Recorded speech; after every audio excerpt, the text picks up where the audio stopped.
podcast series that's focused on the public sector, Fed, as well as local law enforcement.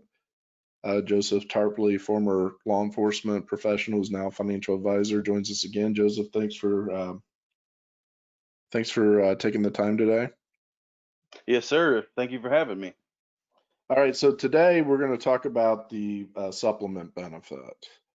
I think it gets confusing for a lot of people, but there's mandatory retirement for certain law enforcement, and let's talk about a couple things. What's the supplement, and then can you get into the eligibility part of that? Yes, sir. Yes, sir.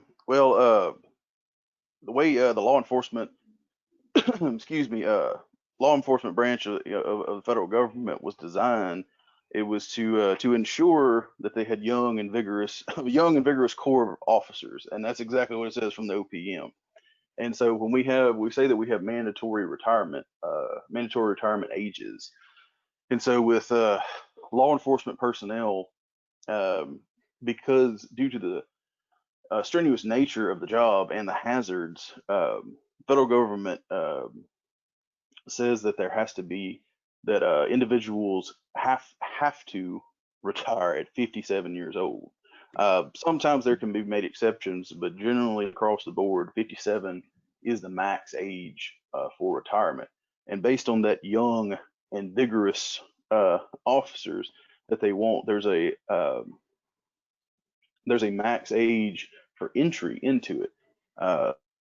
They won't, without major paperwork done, they won't allow anybody in older than 37. They do that so that once you enter at 37, you have your 20 years by 57.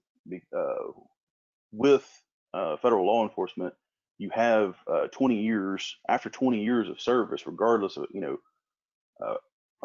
after 20 years of service, you can retire at 50, and after 25, you can retire at any age, as long as you have 25 years of service. Wow. Yes. Yes. So you can potentially have somebody, if you think, somebody 20 years old that starts working, can retire at 45 with their full pension, because they have their 25 years of service. And so then they get a supplement until Social Security kicks in? Yes, sir. And so the way that works is, so because you can't take Social Security until you're 62 years old, you can't qualify for that. Excuse me. You have to. The federal government is designed for they call either an annuity supplement or the FERS supplement, and it is basically to supplement your income that you should receive from Social Security, but are uneligible to. And I can see where that could be confusing. Yes, sir. So Yes, sir. do you have the ability, if somebody's out there, I'm just putting myself in their position, and they're like, oh, I'm going to retire at 50. Do you have the ability to show them what that supplement's going to look like for planning Yes, purposes? yes, I can. We definitely have the ability to show it, for a person who would be interested in retiring. Obviously, it would at least have to be, the farthest they could go is 57, but somebody at 50, they have several years, 12 years to live before they get to 62. So with that being said, the way it would work is for an individual who has, it's based on how many years of service you've made. Now, 20 is the minimum for retirement, and to retire at age 50. But whenever they calculate based on your benefit at 62 for Social Security, now it's not 67. 67 is going to be the full is going to be your full retirement age, but you can but obviously people can start taking out at 62. And so the way it's set up is for based on 40 years of service. And so anything less than that 40 years is calculated against the 40 and creates a percentage that they multiply by the benefit that you would have at 62. And then that's what you receive on your monthly as your supplemental annuity until you reach 62. Um, it has so for instance, if you're supposed to receive $1,000 a month at 62 years old, then you will I'm sorry, if you receive you're supposed to receive at 62, then you'll have if you retire at 50 and say you got 30 years of experience at 50, then what they would do is take 30 and divide it by 40. It gives you 0.75. You multiply by that 1,000, and so your monthly benefit is going to be $750, not $1,000. You have to have 40 years of experience to get the full Okay, $1,000, gotcha, which means you'd have to gotcha. start working at pretty much have to start working at 17 with the federal Yeah, government to get your full amount at if you mandatory retirement at 57. wow. That's a lot of moving parts. It Now, is indeed. that's why somebody that is out there needs to get with Joseph to walk through what your options are. He can simplify it for you. Now, before we start this session, you mentioned that there are some drawbacks to the supplement. Yes, sir. Yes, sir. There are. And unfortunately, with you would believe if you worked as hard as you could, especially in something like law enforcement, where it's a very demanding job, that you would have be restricted by certain penalties or certain withholdings that other people would, but you are.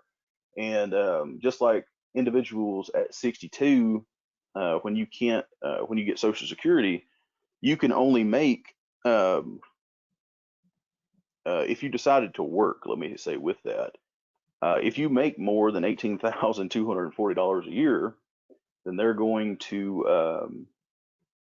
withhold $1 for every $2 you make over that. So if you make 19,240 dollars in a year, then uh they're going to withhold $500 from your uh from your yearly amount that you receive with Social Security. Well, that being said, that's the way the supplement works as well. The supplemental annuity uh, follows the same guidelines as Social Security when it comes to those withholdings. Any money made between in that above that bracket after $48,600 a year, they withhold $1 for every $3 you make. So Jeez. um, so for individuals, and I know several retired federal law enforcement officers who have went into private investigations and things like that, working as contractors for like with Homeland process called EQUIP, and EQUIP's a background check for their for individuals. It's a 7 year, it goes back 7 years, and so those individuals go work as contractors. Well, if you retired at 50, I mean, most people aren't ready to just call it quits and just sit at the home and watch the Price is Right. um, so a lot of times people will want to work, but if you do work now, your FERS pension is not going to affect that, or SERS. Neither one of your pensions is going to affect that amount of money. It doesn't contribute to the $18,260. But that being said, if you do, if you want to try to, make more money, especially if you have, or if you go outside of law enforcement into something that ends up, selling things or whatever being more lucrative, and you make more than that, you will take a withholding for that, and they hold that money until you reach your full retirement age, which is 67. Well, 67 for individuals born after 1960. Wow. You got the knowledge on this stuff, don't you? Well, I gotta stay on top of everything. When if you don't try to stay in the lead, then you fall behind, is what they say. Yeah. Well, that's why, That's why Joseph focuses on law enforcement. And if you've heard other podcasts that I've done, I'm a big advocate of working with a financial professional that understands um, your culture, your occupation, and that leads to special provisions like we've talked about here with employer. So those of you that are viewing this session on YouTube, you see Joseph's LinkedIn channel. Follow him on LinkedIn. You can also submit questions to Joseph on fedchecklist.com. Go to fedchecklist.com. You can download a really nice complimentary PDF of what you need to be prepared for at retirement, along with a worksheet and budget. And you can also put questions or comments in there regarding this session. I'll hand out to everybody here our 800 number, 888-545-8840. Once again, it's 888-545-8840. And let us know that you attended law enforcement podcast, you'd like more information. And Joseph, what are we going to be talking about next week?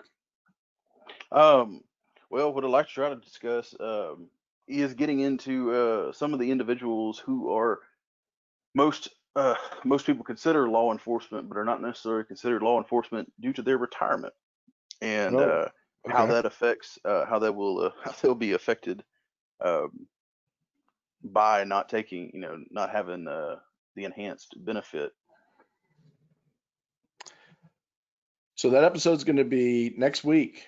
And some of you may fall into that category. That's an important session. So make sure you join us next week. Look for that upload shortly. And Joseph, as usual, thank you very much. Great information today. Yes, sir. Thank you. I appreciate you having me, Jeff. We'll talk to you next week. This concludes our session, everybody. Thank you.